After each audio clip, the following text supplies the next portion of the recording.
Hemos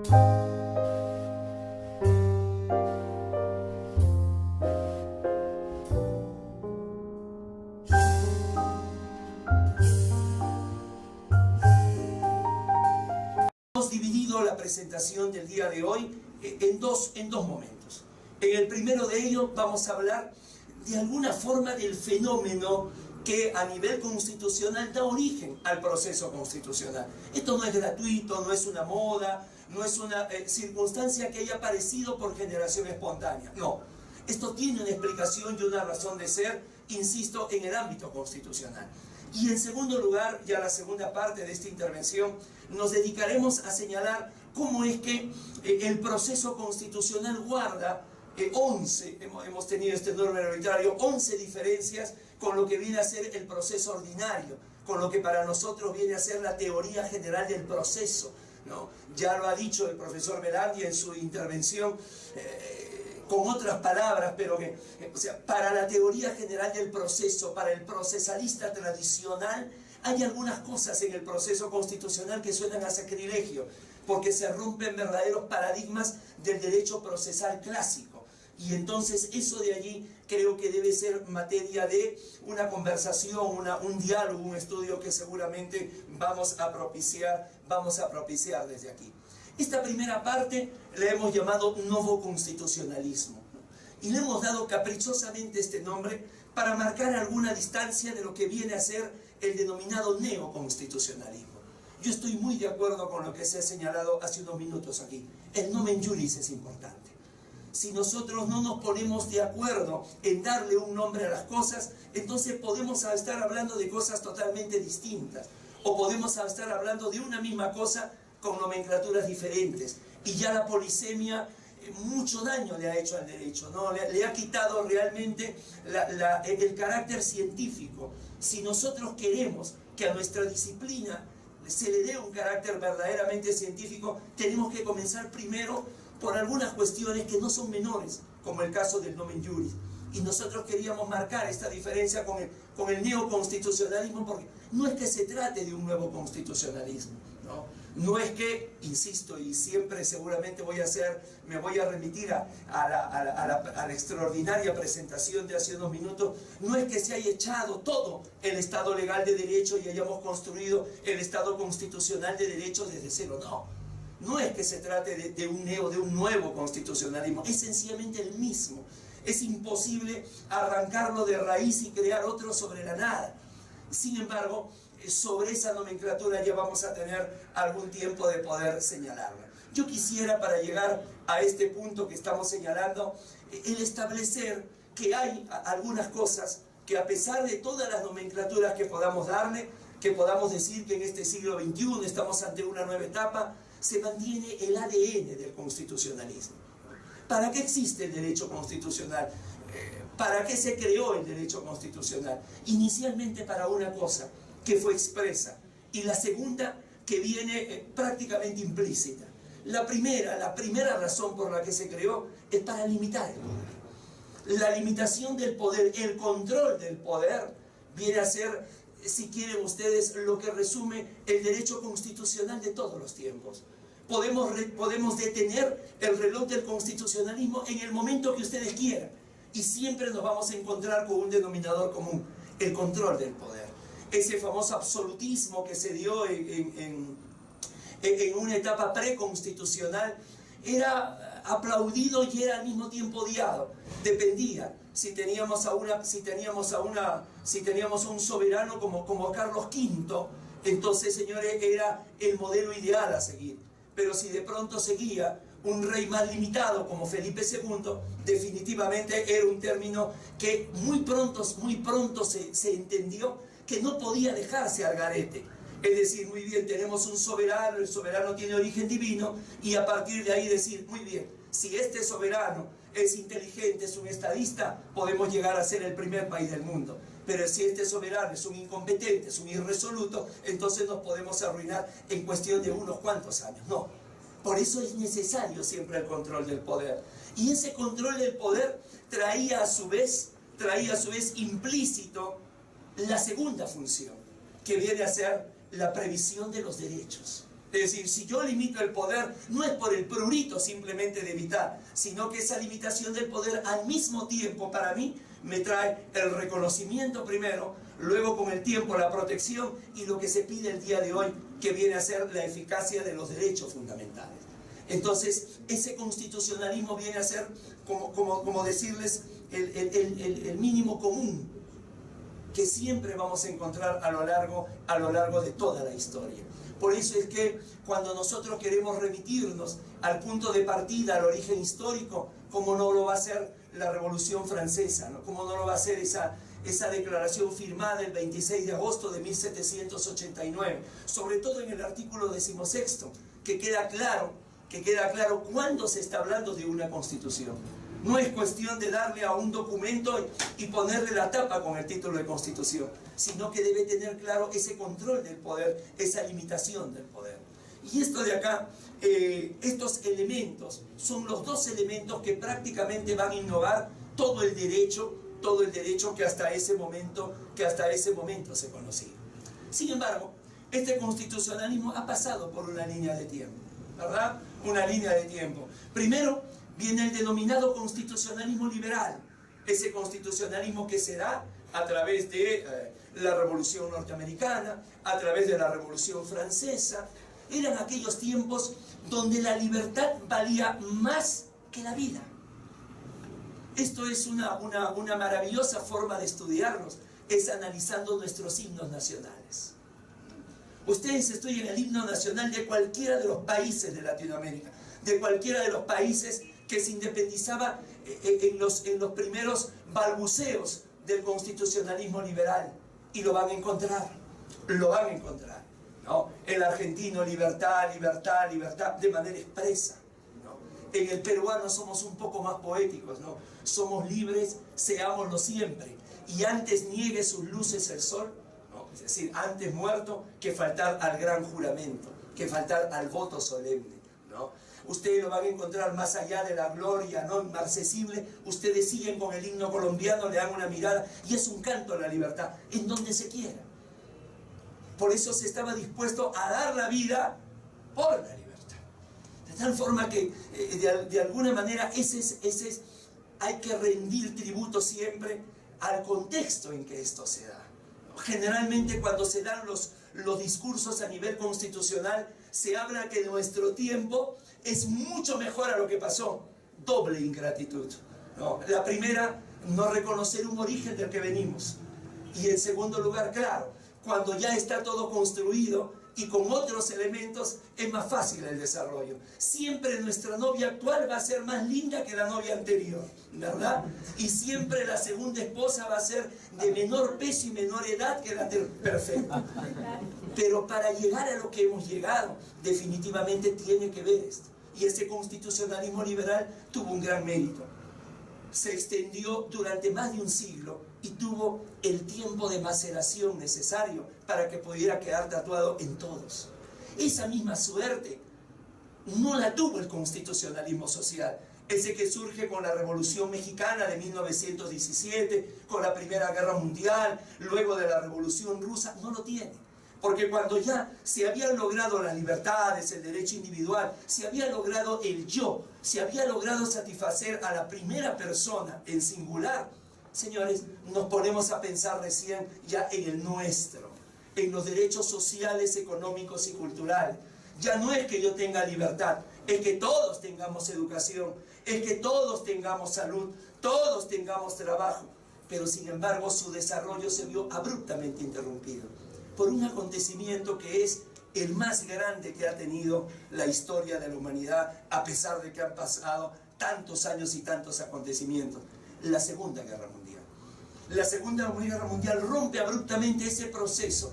Por eso es que, para mi entender, hasta el día de hoy, ningún país, salvo excepciones, dice: nosotros no tenemos acá los derechos civiles y políticos. No, lo tienen todos. Por algún régimen político puede ser que no se tenga, pero señores, se reconocen todos, pero no todos podemos decir tenemos los derechos sociales, económicos y culturales. No lo tenemos. Sigue siendo una tarea pendiente, y esta Segunda Guerra Mundial trajo ese desorden, porque atención, antes de lograr posesionar, antes de lograr tatuar verdaderamente ese constitucionalismo social, apareció para los países que perdieron la Segunda Guerra Mundial, sobre todo para los países que sufrieron más en Europa. Italia y Alemania supuso el advenimiento de lo que se ha dado a llamar el neoconstitucionalismo, ¿verdad? Y prácticamente es de lo que se habla hasta el día de hoy. Sin embargo, es aquí, en América Latina, uno de los lugares que, como un estudioso colombiano califica, ¿no?, uno de los lugares de recepción del derecho, para diferenciarlo de los centros de producción del derecho. A nuestro entender, se ha formado algo sobre la base del neoconstitucionalismo, pero distinto a él. Y nosotros hemos querido darle el nombre de nuevo constitucionalismo, que es hasta nuestros días, y es a lo que nosotros pretendemos llegar acá. Entonces, vamos a ponerle la lupa a cada uno de estos momentos y poder analizarlos uno por uno. Quiero comenzar con el constitucionalismo liberal y acá llamar la atención, digamos, aunque sea de manera muy breve, de que muchas de las instituciones constitucionales que tenemos el día de hoy en nuestros países, en Perú, en Colombia, en Argentina, en Bolivia, en Chile, son de origen inglés, son de origen del common law. Y en este sentido, creo yo que una de las cosas que, uno de los grandes desafíos que debemos de tener los que nos dedicamos al ámbito constitucional, es hurgar un poco más acerca de cuál es el origen de estas instituciones, para poder comprenderlas mejor, para no tener, digamos, esa duda que se tiene hoy en el Paraguay, si el juicio político, eso no es un proceso constitucional. Yo lo tengo claro, eso no es un proceso. Un proceso constitucional debe basarse en cuestiones objetivas, y un juicio político se basa en el voto que se tenga en el Congreso, mayoría o minoría, y eso es una cuestión subjetiva. Es más, hay algunos autores que señalan que ese juicio político, para quitarle inmunidad, para perder ese privilegio, es completamente inconstitucional. Porque, número uno, rompe el principio de igualdad entre la ley. A mí, a ustedes, a cualquier persona, por un error, nos pueden iniciar un proceso hoy. Pero al congresista o a los que gozan de inmunidad no se le puede. Ahí rompe el principio de igualdad ante la ley. Y en segundo lugar, cuando le quitan la inmunidad, normalmente no va al juez natural, sino va a un juez de un alto rango, con lo cual se rompería el principio de juez natural. Pero es que pocos entendemos que el antejuicio nace en Inglaterra como el impeachment, pero nace en un momento en que había Cámara de los Lores, Cámara de los Comunes, nace en un momento clasista que hoy sería completamente intolerante. Sin embargo, insisto, ¿no?, el poco conocimiento que le damos, pues nuestras fuentes son España, Alemania, Francia, Italia, cuando en el derecho constitucional muchas de nuestras fuentes han nacido en el derecho inglés y luego se han trasladado al norteamericano. Y más allá de saber que hay juicios por jurado, que la jurisprudencia está por encima de la ley, me parece que los constitucionalistas de esta parte del mundo tenemos aún esa deuda pendiente. Por eso la Constitución inglesa, la de 1688, resulta ser un antecedente a no dejarlo de lado. Sin embargo, todos comenzamos con la Constitución norteamericana de 1787.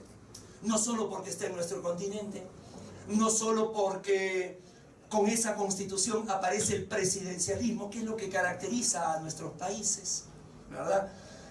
Aunque mucho hablamos de partidos políticos, para nosotros, hablo para los peruanos, los partidos políticos son entelequias, son falacias, lo que hay es verdaderos caudillismos. Caído el caudillo, se acabó el partido. De tal forma que esto de acá, señores, es una de las cosas que nos va a marcar de sobremanera. Pero además, porque esta primera Constitución norteamericana, en un comienzo, no protegía los derechos fundamentales. Esta primera Constitución norteamericana lo que buscaba era limitar el poder. Lo que buscaba era que en las 13 colonias no se repitiera, ¿no?, lo que se había dado mientras tenían esa relación con Inglaterra, la imposición de los impuestos al té, por ejemplo, ¿no? Rápidamente se dieron cuenta, y ahí viene la grandeza de los americanos a nivel constitucional. Se dieron cuenta de esto y no les importó que apenas a 4 años, en 1791, establecieran 10 enmiendas. Y todas esas enmiendas eran para traer los derechos fundamentales. Con lo cual hicieron una constitución más completa, con lo cual hicieron una constitución mejor establecida. E insisto, ¿no? Se crean figuras que hasta el día de hoy son verdaderos dogmas para el derecho constitucional, como por ejemplo la independencia judicial, ¿no? Esos 9 viejitos que aparecen alrededor del presidente de la República cuando juramenta, ¿no? La Suprema Corte norteamericana, digna de una absoluta confianza. Una confianza que siento aún no la tenemos a nivel latinoamericano con respecto a nuestro Poder Judicial o a nuestra Corte Suprema, quiero decir, o con respecto a nuestra Corte Constitucional o Tribunal Constitucional. Y cómo no, la Constitución francesa de 1791. Esta formación en el derecho que tenemos todos es una formación eurocentrista y mucho se debe justamente a partir de acá, no solamente porque siempre aparece la Declaración de los Derechos del Hombre y del Ciudadano como prácticamente el paradigma al que siempre se tiene que recurrir, sino porque además ya aparece el sentido de una constitución dogmática que proteja derechos fundamentales y una constitución orgánica que se encargue de la estructura del Estado. Entonces estamos hablando de un primer constitucionalismo que, señores, dejó tatuado. O sea, no hay nada de lo que se mencione acá en este cuadro. No hay absolutamente nada que en realidad no se dé el día de hoy. ¿De qué neoconstitucionalismo estamos hablando? No por el hecho, acá veo gente, y eso es siempre, siempre halagador, gente muy joven. Personas que de estudiantes pasaron a ser abogados, de abogados se especializaron con estos cursos, luego pueden adquirir el grado de magísteres o de maestros y luego el grado de doctor. Y no quiere decir que cuando se obtenga, por ejemplo, el grado de doctor, se esté ante una nueva persona. Se está ante la misma. Pero esa misma ha utilizado todo el cimiento para tener un desarrollo. Lo que pasa es que el nombre es muy marketinero, ¿no? Neoliberal, hay otro que habla de neoprocesalismo, es decir, señores, no, Carneluti, Chiovenda deben andarse removiendo en sus tumbas porque todo lo escribieron por nada. No, no es así. No es así. Y entonces este constitucionalismo liberal, insisto, sí se logró porque tuvo el tiempo suficiente de desarrollo, cosa que no se ha logrado, como ya lo hemos dicho, con el constitucionalismo social. Y en ese sentido, ¿no?, hay aquí en América Latina países que llevan adelante la bandera del derecho. Yo tengo para mí 4, aunque en diferentes ramas del derecho. No es que todo el derecho sea... no, está México, está Brasil, está Colombia y está Argentina.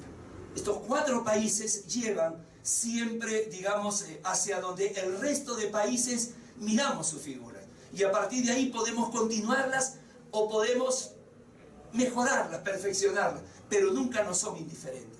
Y en este sentido México sí aporta todo el ámbito de los derechos laborales, el ámbito de la huelga, producto, repito, del contexto, ¿no? Esta revolución mexicana de 1910 a 1917 fue en esencia una revolución agraria, ¿no? Todos esos términos que luego le hemos escuchado, la tierra para quien la trabaja, campesino el patrón no comerá más de tu esfuerzo, todo eso no son creaciones, sino son ecos que deja la revolución mexicana, inclusive el ámbito de la planificación familiar.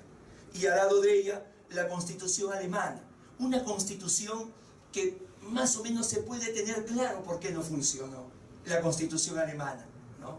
Es una constitución que surge tras la firma del Tratado de Versalles, el tratado más importante firmado después de la Primera Guerra Mundial. Pero el Tratado de Versalles no es un tratado de paz, ¿no? Es un tratado donde lo que se asegura es un próximo conflicto, porque son de aquellos tratados firmados con la bota del vencedor encima del cuello del vencido. De tal forma que lejos de traer paz, lo que traen es resentimiento. Lo que trae es un sentimiento de venganza que Hitler sabe canalizar y que produce la Segunda Guerra Mundial. Pero lo rescatable de esta constitución de Weimar, de la constitución alemana de 1919, lo rescatable es la posibilidad de que ya habla del estado bienestar. Un estado bienestar que, atención, también nos falta estudiar mucho. Yo tengo para mí que una de las cosas que debo mejorar de manera personal y que creo yo me deben acompañar algunos, es en opinar sin antes conocer el fondo, ¿no? Esto de las redes sociales ha traído muchas cosas positivas, pero una de las cosas más negativas que ha traído es el surgimiento del sindicato de los opinólogos.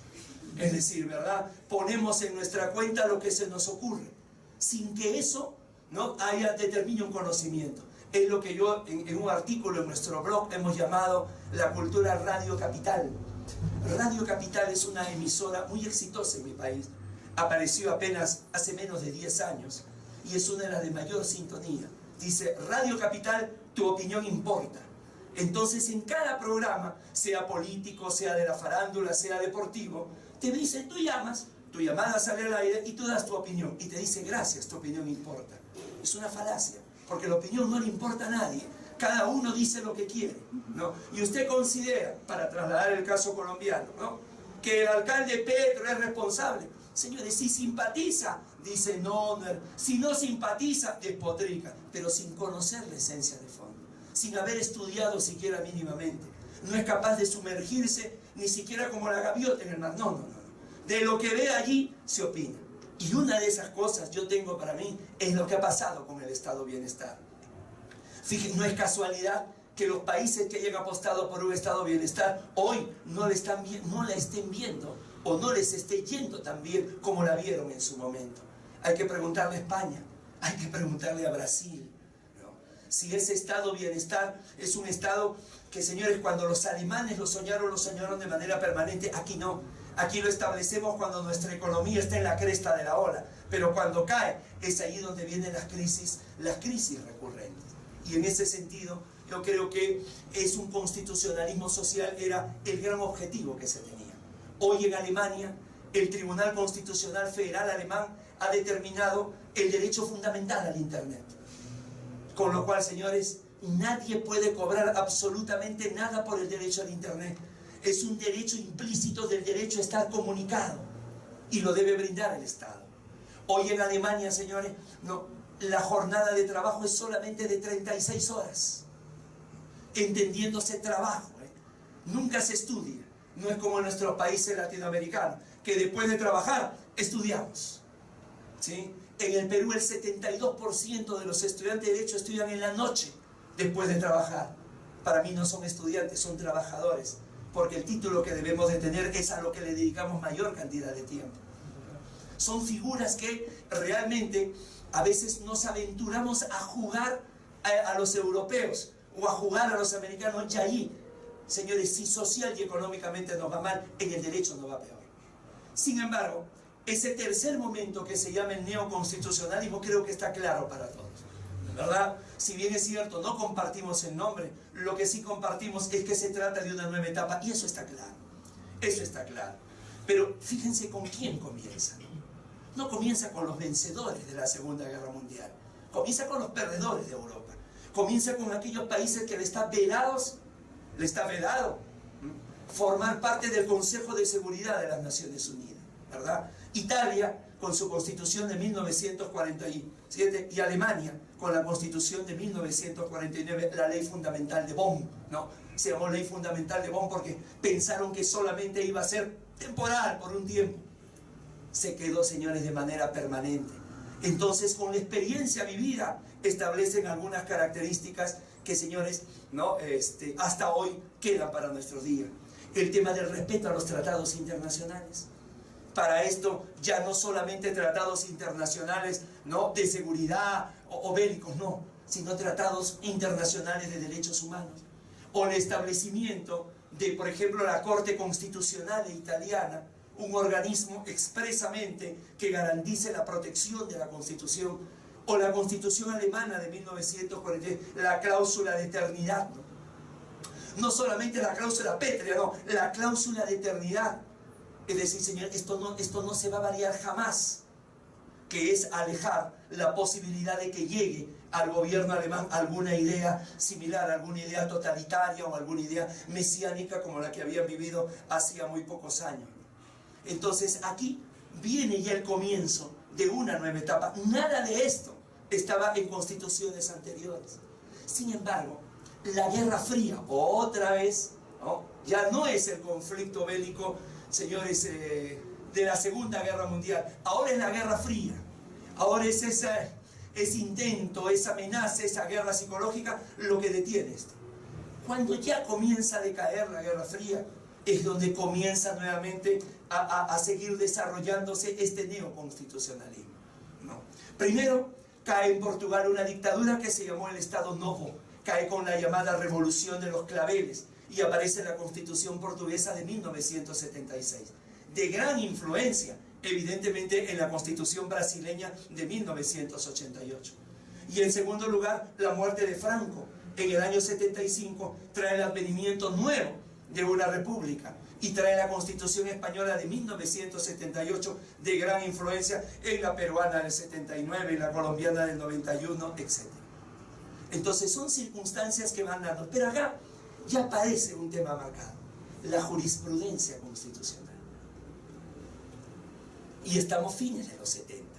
Si alguno de nosotros tiene la suerte de revisar algunos textos de fines de los 70, textos de derecho, de teoría del derecho, generalmente nos decían, la principal fuente del derecho es la ley.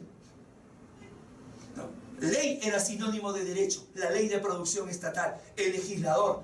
¿Quién mejor que el legislador que tiene legitimidad democrática directa, que ha sido elegido por la ciudadanía? Es la primera. Y si no hay la ley, si la ley te deja un vacío, si la ley te deja una laguna, entonces la doctrina. Claro, ¿no? La analogía también, con otra ley. Luego la doctrina, lo que decían los grandes pensadores del derecho. Y luego, en países que tienen comunidades nativas, campesinas, como los nuestros, Perú, Colombia, entonces, la costumbre. Y al final, pero bien atrás, la jurisprudencia. La jurisprudencia era, como dice un gran maestro, la 50ª persona después de nadie. ¿No? Esa era la gran diferencia que teníamos con el common law. Mientras la jurisprudencia, lo que hacía el derecho para nosotros era la llanta de repuesto. Y sin embargo, ya comienza el giro. Porque ahora no es solamente la aparición de cortes y tribunales constitucionales que, atención, aparecen, el caso colombiano es un caso muy particular, pero aparecen en los extramuros del Poder Judicial. Ustedes lo tienen dentro del Poder Judicial, Consejo de Estado, Corte Suprema, Corte Constitucional. Entonces más o menos se entiende. En los nuestros no. Está el Ejecutivo, el Legislativo y el Judicial, y afuera está el Tribunal Constitucional. Y ese Tribunal Constitucional, el peruano, es capaz de enmendarle la plana al Ejecutivo, al Legislativo y al Judicial. ¿Cómo es posible que alguien que está en los extramuros del poder, como el Tribunal Constitucional, puede enmendarle la plana a los poderes clásicos del Estado? Aparentemente eso no tiene un mayor sentido. Y ese es el gran debate que será aquí, que probablemente es lo que ustedes llamaron en su momento el choque de trenes. Pero al menos era choque entre órganos e instituciones que estaban dentro del Poder Judicial. Aquí no, aquí está afuera. En el Perú, quiero decir. Pero esto es donde aparece en la Constitución portuguesa, en la Constitución española. Definitivamente esta situación lleva, obviamente, a que esto se acentúe en el neoconstitucionalismo, ¿no? Este neoconstitucionalismo que, señores, todo el mundo lo llama así, pero que Ferrayoli dice, yo no soy neoconstitucionalista, Prieto Sanchís dice, yo no soy neoconstitucionalista, Atienza dice, yo no soy, pero todos de alguna manera destacan las características que esto tiene. Una primera característica que tiene este neoconstitucionalismo, que es un denominador común en todas nuestras constituciones, primero es esto: un amplísimo catálogo de derechos. Ya no es solamente, ¿verdad?, el tema de libertad, igualdad, derechos clásicos, no. Hay una suerte, extraordinario, Rubén Darío sabe leer la mente, ¿no? Cuando esto sea, muchísimas gracias. Una de las cosas más importantes que se da a este nivel, y justamente la posibilidad de querer colocar los derechos fundamentales de manera expresa. La Constitución peruana, la colombiana, sus artículos más extensos son justamente los que señalan los derechos fundamentales. Pero hay un país muy, muy hermoso, muy querido, Brasil, que, señores, me parece que se les pasó la mano. El artículo 5º de la Constitución brasileña, lo googlean, está en español también, tiene 77 incisos enumerando los derechos fundamentales. 77. La pregunta es, señores, estará un Estado con el feliz momento económico que vive Brasil, con todas las cifras macro, estará en condiciones de satisfacer los 77. Y cuando no se ve satisfecho, presentarán una tutela, y no será que allí también tiene. Allí también hay responsabilidad de esta congestión procesal que se tiene. ¿No será también problema de ello? De que queremos dar un salto al estado de bienestar sin que todavía nuestras bases estén muy sólidas. ¿No? Hay un profesor español, Pablo Pérez Trens, cuyos artículos están en internet también, que es contrario a esto. Claro, él va contra la corriente. Él señala que mediante la tutela, o para nosotros el amparo, es imposible pedir los derechos sociales, económicos y culturales. Él dice, oye, tú reivindica los derechos que sean individuales para ti. Eso es el Estado sagrado. Pero los derechos sociales, ¿qué implica?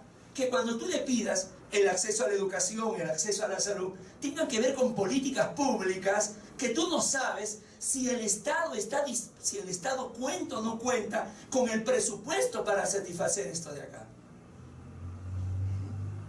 En el Perú hay sentencias que son paradigmáticas.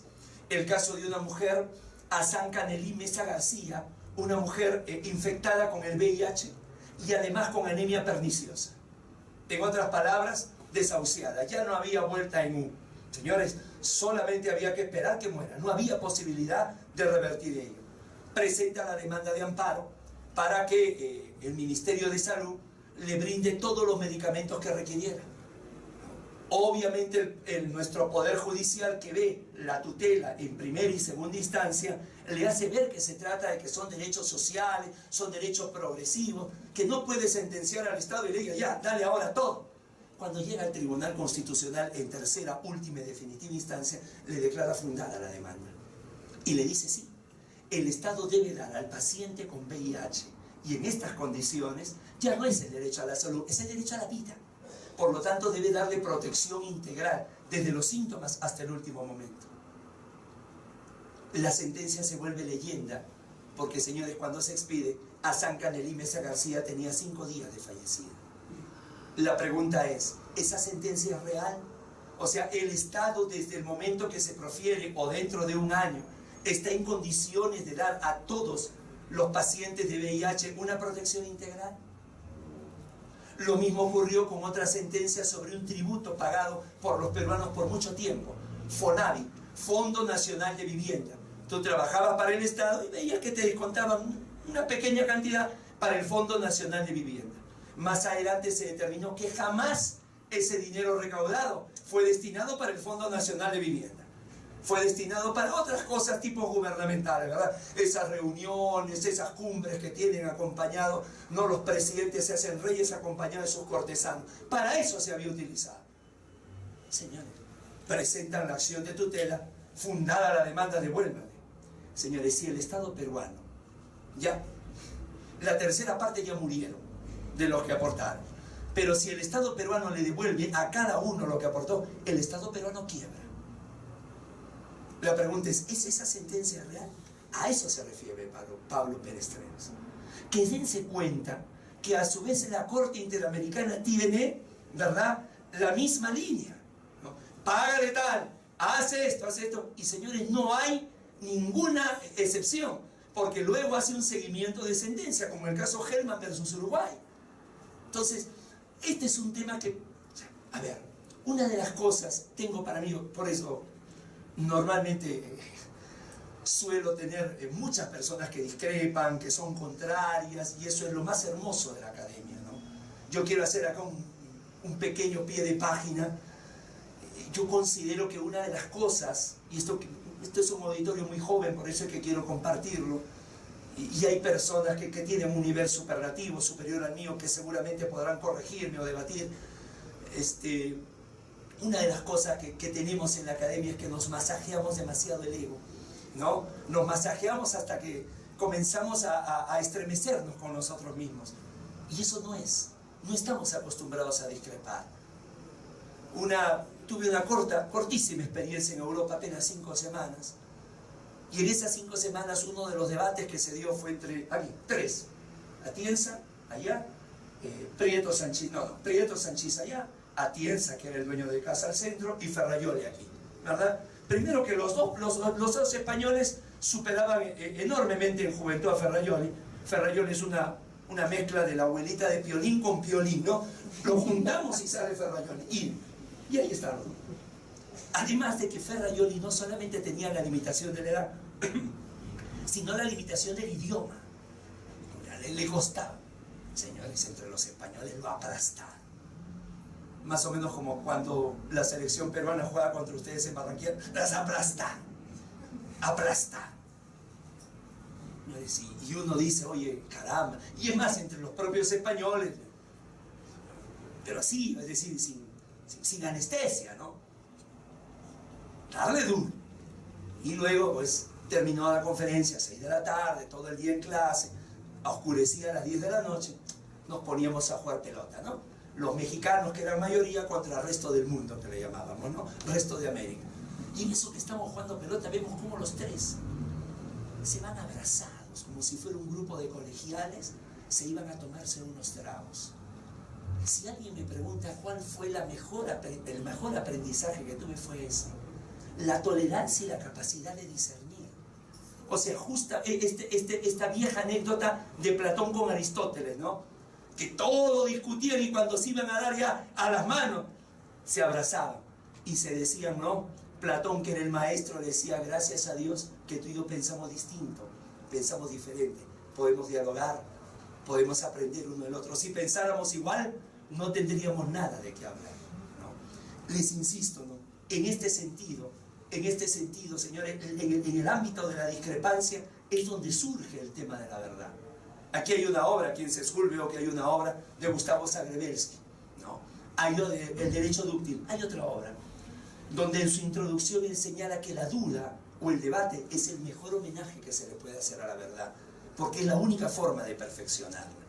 Entonces, en ese sentido, yo tengo para mí que esto de, muy bien, los derechos fundamentales, es un discurso inapelable. ¿Quién va a ir contra nosotros cuando se dice hay que defender los derechos fundamentales? El tema es cómo. Cuando discutamos el cómo, si no caemos en los políticos. No, más escuelas, más carreteras, aumento de sueldo, perfecto. ¿Y por qué no lo hace el que está de turno? ¿Por qué no me dices cómo? En lo académico creo que ahí está.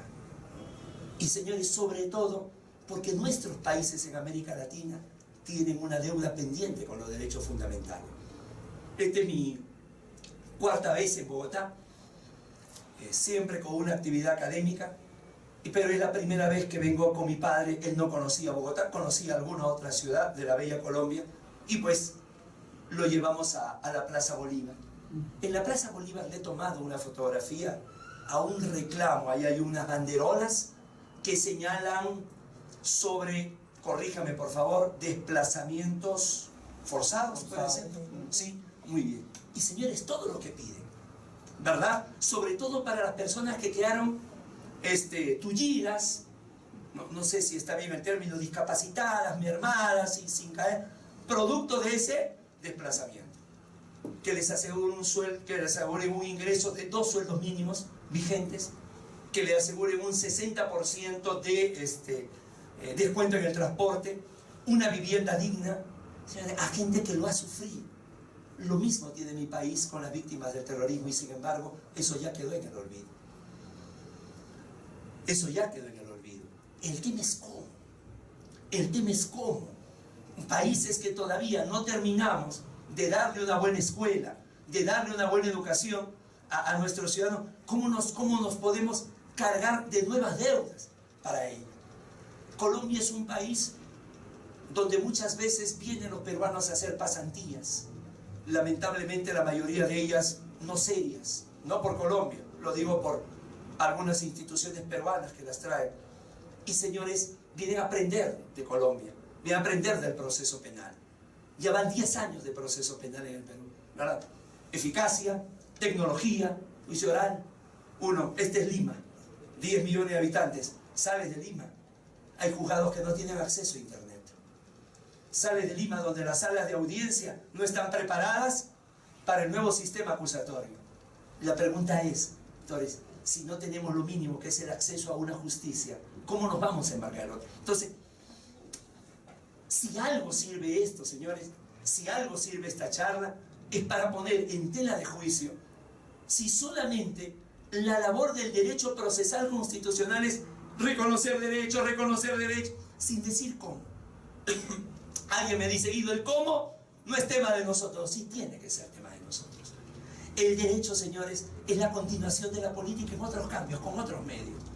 Todas las instituciones que tenemos nosotros han sido creadas por leyes, ergo, han sido creadas por política. Todos los países tenemos una política jurisdiccional y a eso se apunta. Y en ese sentido, este neoconstitucionalismo trae muchas exigencias, pero ha pegado y muy fuerte. Miren la cantidad de países donde se ha dado esta característica, de una u otra forma. Entonces, señores, este amplio catálogo de derechos fundamentales, que atención, no acaban allí, sino que de esos derechos fundamentales surgen a su vez los derechos fundamentales implícitos, ¿verdad? Otra cosa, en medio de ese aumento, buenas noticias. El derecho se manejó siempre con las mayorías. Con este nuevo enfoque constitucional, por fin, señores, surgen lo que se ha llamado el derecho de los invisibles, el derecho de las minorías, comunidades campesinas, indios, como lo llaman en Brasil, el derecho de los homosexuales, el derecho de la madre gestante, el anciano, aparece. Y entonces allí ya comienza a dársele una prioridad. Era minoría, ¿no?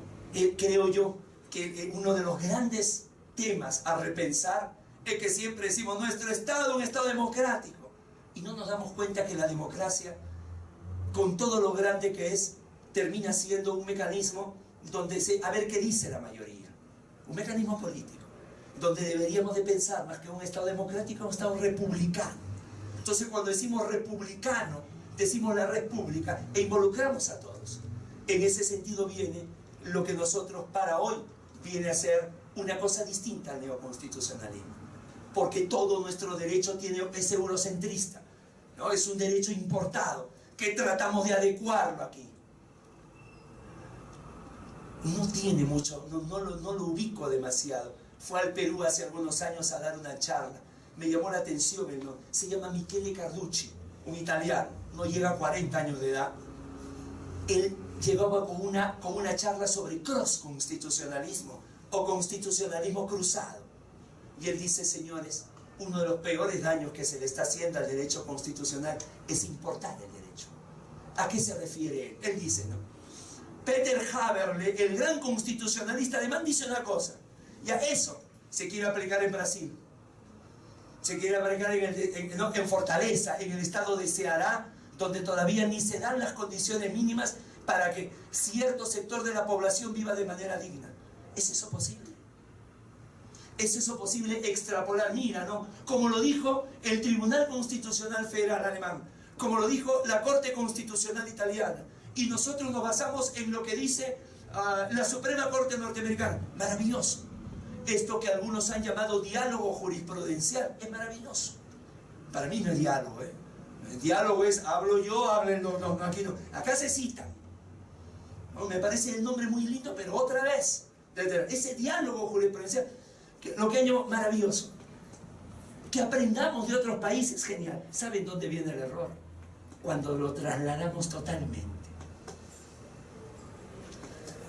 Veo cuando van muchos amigos, y ojalá ustedes puedan estar prontamente en mi país, no duden por favor en ubicarme, dan el nombre de Sesjul o el nombre de Rubén Darío, inmediatamente yo voy a recordar esta enorme experiencia académica. Dice, mira Guido, me dice, en mi país el boom de la gastronomía peruana, hay restaurantes peruanos buenísimos, etc. Muy bien, y cuando vamos a comer me dicen, Guido, pero he pagado una barbaridad de dinero, pero el ceviche no es como el ceviche que estoy comiendo acá. Perfecto. Lo mismo aplíquenlo al derecho. El ceviche ingresa en 5 cosas. El pescado fresco, el limón con el que se le cocina, nada más, la cebolla, el ají y alguna plantita más. Y sale el ceviche. Y eso que parece ser tan simple, no se puede replicar, porque no es el mismo pez, no es el mismo limón, no es la misma. No digo que sean los mejores ingredientes, no, pero no son los mismos. Ergo, señores, te dan una cosa similar. Aplíquenlo en el derecho. Ah, no, acá se ha dado esta reforma, ni siquiera las reformas dan resultados copiándonos entre nosotros mismos. Ni siquiera cada resultado. Nosotros miramos para el sistema acusatorio Chile. Número 1, señores. Chile, por cada dólar que ha invertido el Perú en la reforma procesal penal, Chile invirtió 10. Punto número 1. Punto número 2, señores. Chile no tiene los índices de corrupción, de Producto Bruto Interno, etcétera, etcétera, que tiene el Perú. Son índices diferentes. No digo ni maña, son distintos. Su geografía, la geografía longilínea, en el Perú es como Colombia. Una costa, una sierra accidentada y una montaña llena de verde, donde, señores, a veces el único medio para llegar es mediante lancha en 5 días. No es lo mismo. Michele Carducci decía no al cross constitucional. Y voy a decir, tú importas muy bien, mira, qué lindo lo que dice acá Robert Alexi. Muy bien, pero no lo traigas de manera inmediata. No. Primero hazle un filtro. Correcto. ¿En qué circunstancias se ha dado allá y en qué circunstancias se dan acá? Y saben, para nuestro parecer, ¿qué países han hecho esto? Ecuador y Bolivia. En la conferencia del doctor Velandia me dio mucho gusto que lo mencionara. En el Perú, no digo todos, pero en muchos casos, miramos por debajo del hombro a países como Ecuador y Bolivia en el derecho. Bolivia ha hecho su código procesal constitucional mirando el código procesal constitucional, pero es cierto. Pero han hecho una cosa que no le ha hecho ninguno de los países que en América Latina llevan la bandera en el derecho. Han hecho su propio neoconstitucionalismo. Lo han acomodado a ellos. Y así tenemos la Constitución ecuatoriana del año 2008 que establece el derecho de la madre tierra, de la mamapacha, el idioma quechua, los incas, la mamapacha, la madre tierra. No el derecho a un medio ambiente, no, el derecho de la madre tierra.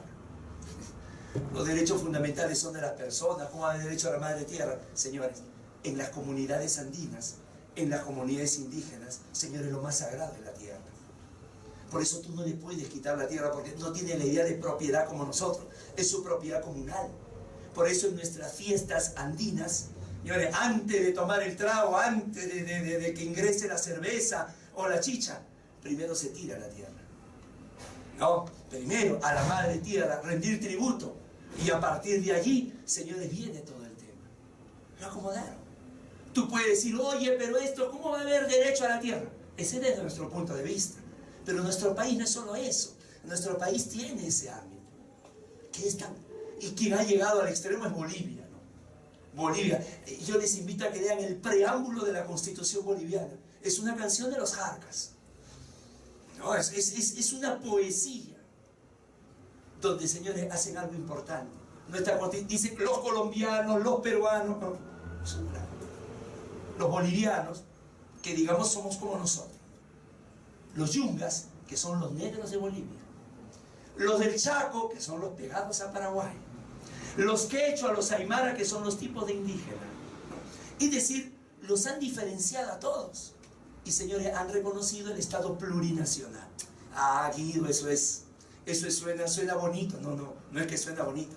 El Tribunal Constitucional Boliviano, de los 7 magistrados, tiene 2 que pertenecen a esas comunidades. Busquen en internet, magistrado del Tribunal Constitucional Colombiano lee la hoja de coca. Señores, van a ver que en internet, sí, hay una burla total. Somos incapaces de poder entender que viene de una comunidad donde no se aplica el test de ponderación de Alexi, correcto, si no se aplica la lectura de la hoja de coca.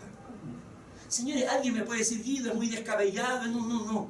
Señores, caemos en el mismo error que cayeron con Atahualpa cuando llegaron los españoles con Pizarro.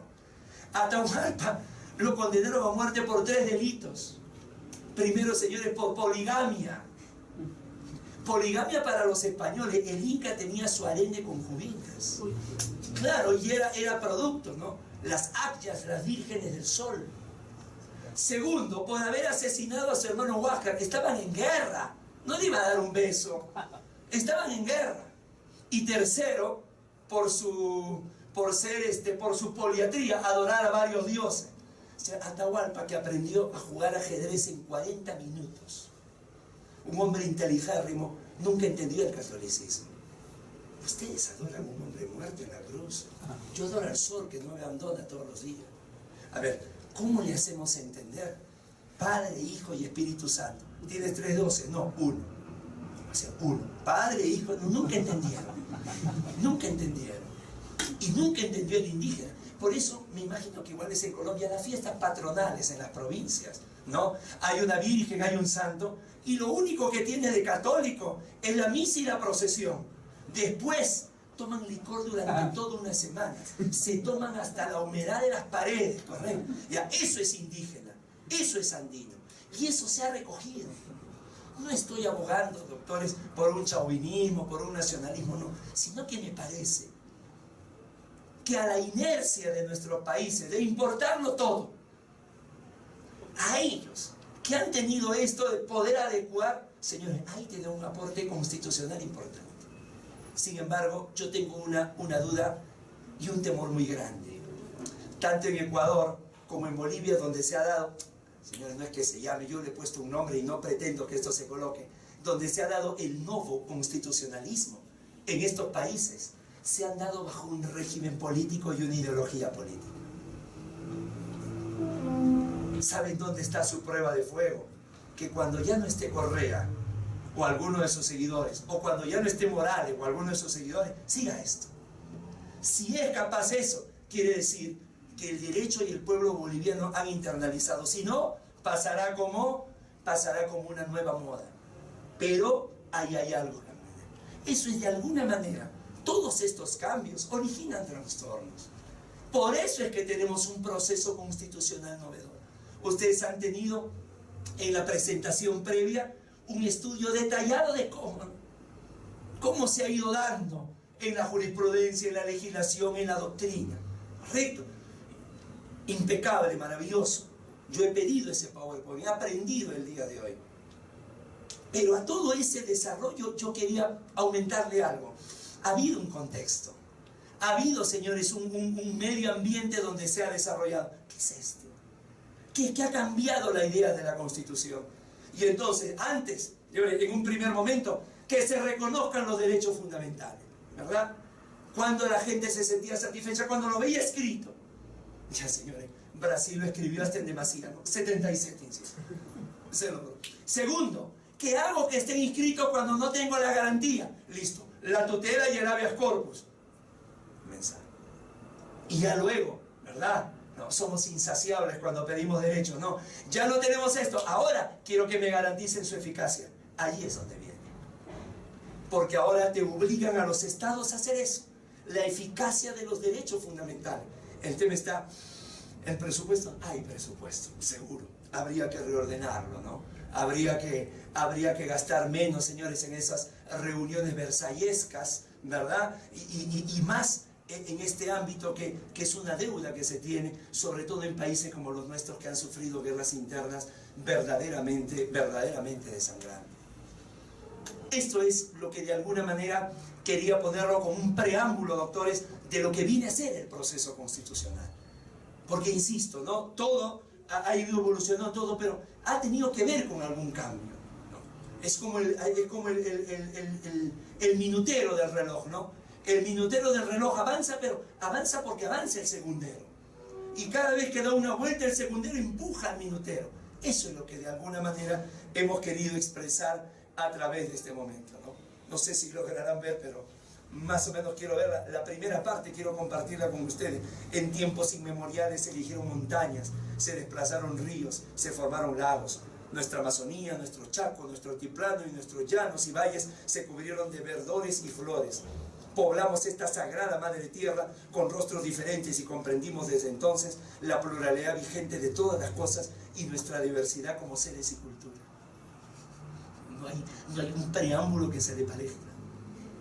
No. Dejamos en el pasado el Estado colonial, republicano y neoliberal. Ahí se ve todo el contenido ideológico. A propósito, en el próximo mes, Evo Morales amenaza con salir reelecto con el 70%. 70%. Es allí donde uno se pone a pensar, ¿no? Estuve a finales de julio, soy hijo de boliviano, estuve a finales de julio, ahí en Bolivia hay una cosa, desde BOA, ¿no? La aerolínea interna de Bolivia, en su revista te presenta a Evo Morales con su casco construyendo acá a la esquina, todo esto, y señor, es una... Ahí yo le pondría mi interrogante si eso es democracia, ¿no? Si no hay ahí una asimetría entre el que está en el poder y el que no lo está para la contienda. Por eso digo, esa es la gran duda. Luego dice, ¿no? Asumimos el reto histórico de construir colectivamente el Estado unitario, social, de derecho plurinacional comunitario, que integra y articula y comienza todo el desarrollo, ¿no? Entonces, hay una verdadera revolución. Y claro, esto también es verdad, ¿no? No es que haya venido el Estado constitucional de derecho a reemplazar al Estado, no. Si eso fuera cierto, ninguna ley tendría valor y todo sería la Constitución.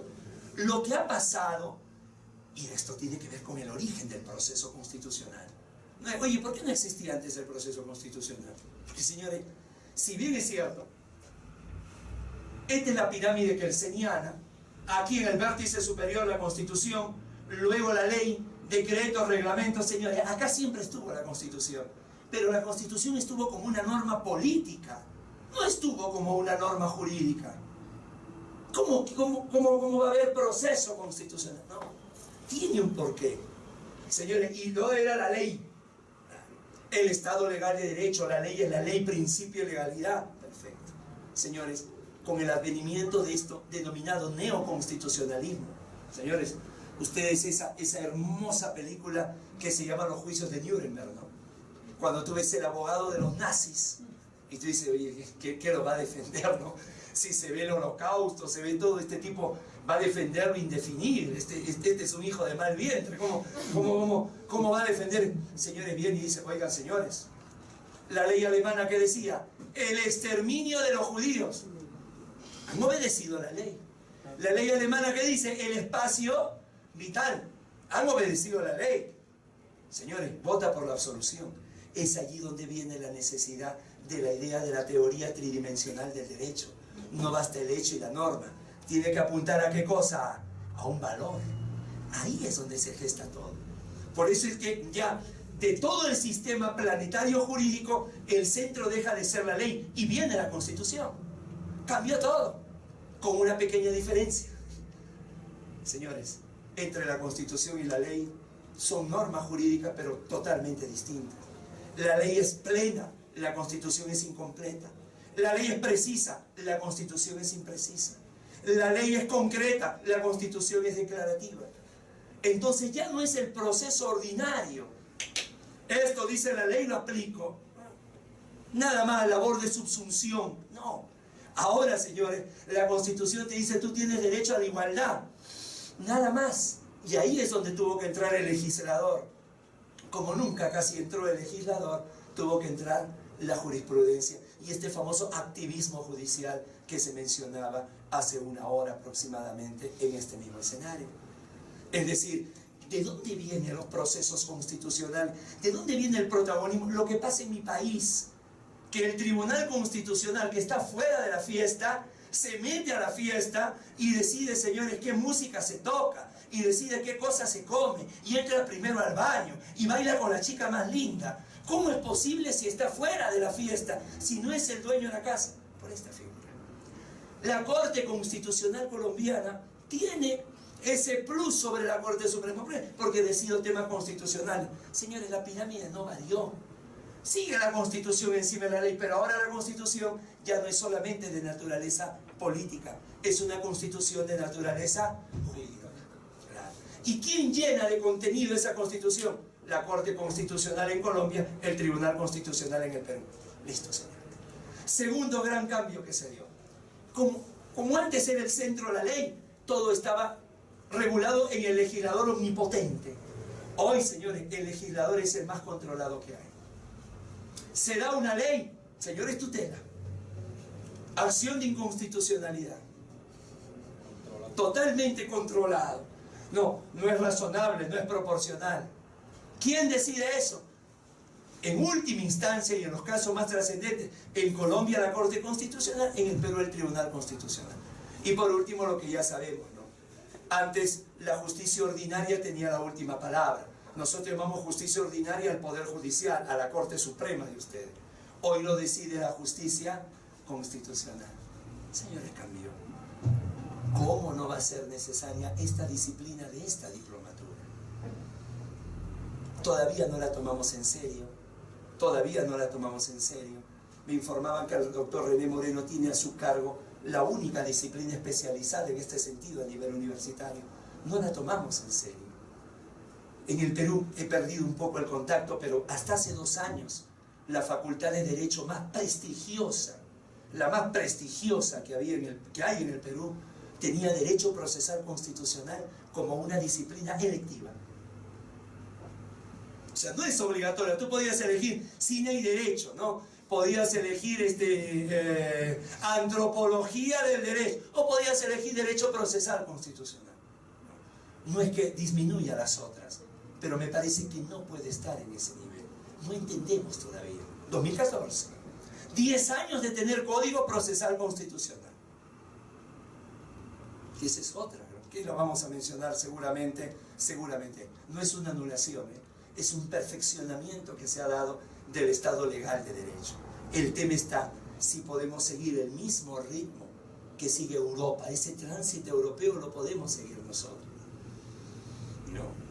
Vamos a ver en ese sentido qué es lo que de alguna manera. Entonces tenemos. La Constitución tiene un nuevo contenido, por eso la necesidad de un proceso.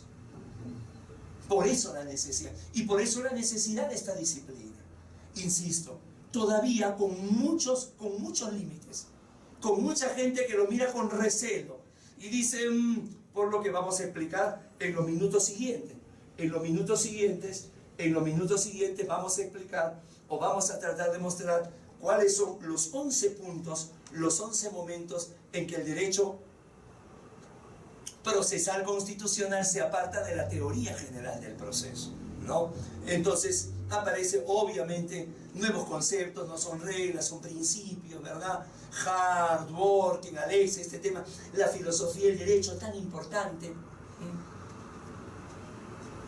Ustedes quieren inscribirse al curso de especialización jurídica en argumentación jurídica que dirige Manuel Atienza en Alicante. Ya no hay vacantes para el 2015, hay que estar alerta para el 2016. ¿Y por qué se ha puesto de moda la argumentación jurídica?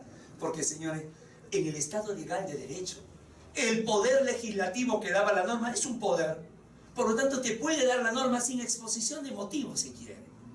En cambio hoy, la jurisprudencia que crea derecho, ustedes tienen la obra de López Medina, ¿no? El derecho de los jueces. Esto que crea derecho, señores, no es un poder.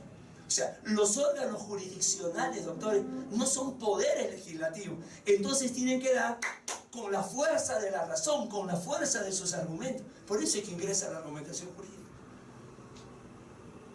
De manera colateral llega a nosotros los abogados, pero la argumentación es hecha para los jueces. Porque con ello van a crear derecho. Sirve para todos, pero principalmente para los jueces. Entonces viene todo este desarrollo que es la trascendencia de la justicia constitucional. Por eso les decía, ¿no? Hemos establecido esto, de una consolidación del neoconstitucionalismo. De a poco ha surgido en algunos países nuestros el nuevo constitucionalismo.